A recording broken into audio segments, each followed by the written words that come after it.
up, MathAS programmers. Let's make our question better. We've got it. It's pretty good the way it is. It works. I want to make it cleaner and harder. So the first thing I'm going to do is I'm going to do hide tips equals true. Personal preference. I don't like that it gives the little tips underneath. I like to make sure the instructions are clear. You can do that one way or the other. It's up to you. What I don't like about this is it's only positive coefficients. I want to have negative coefficients. So I go back to my help guide and I look for format macros. And I scroll down here and I'm looking for let's go back. Let's go to randomizers. So I'm looking for randomizers that will give me negative numbers and be different.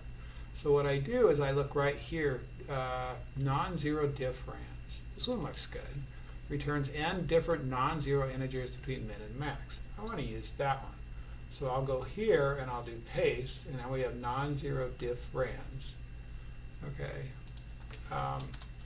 And what we want to do is we want to go from -9 to 9. That's sure I did it right. Last time I copied the wrong one. So this is copy, put it here, paste. That looks good. So this works. I will get -9 to -1 and 1 to 9. And that makes it critical that we do our make XX pretty display so it makes things clean. Let's test it and see if it works still.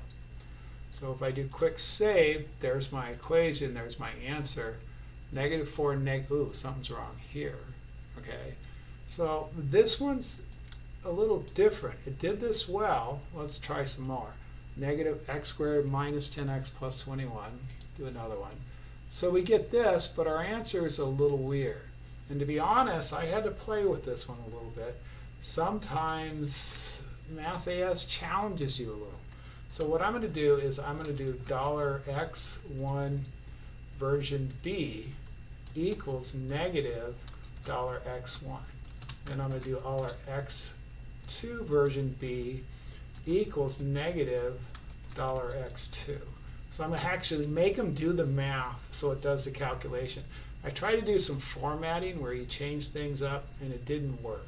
So to really make this work here, I had to do x1b and x2b to make it clean. Let it do its calculation, let it display it. So let's do quick save and preview.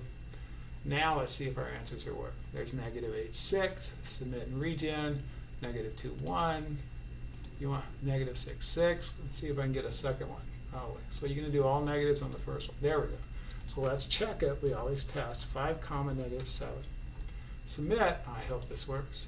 And it does. You always test, and then sometimes I don't. So this is kind of nice. I now have where I can do non-zero differans from -9 to 9.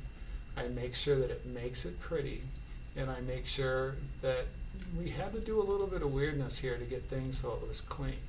If I do submit and regen, life's pretty good. So one of the things I don't like now is that we made it more complicated because we have from -9 to 9, not including 0, but we still have -1 and 1, and I think that sometimes makes it too simple. So I want to fix that. So to do that, I have to kind of do one little more step. I'm still going to do differans. So let's make this right here and call it differans. And let's go ahead and go from 2 to 9. So now what we do is x1 and x2 are going to be from 2 to 9, but not the same. But I want to be able to randomly change them so they're negative. So we do $x1 equals $x1 times non-zero rand from -1 to 1. So wait, let me go look at my help menu to make sure I'm doing it right. So if I go here, ignore that screen right there, that was bad. Randomizers, non-zero rand from min max returns a non-zero integer between min and max. And I want it to not be 0, but I want -1 or 1. And then I do $x2 equals $x2 times non-zero rand, -1, 1. Okay. So let's see how that looks. If I do quick save and preview, let's go back and look at our assessment. So now we should start getting, not getting those 1s and 2s.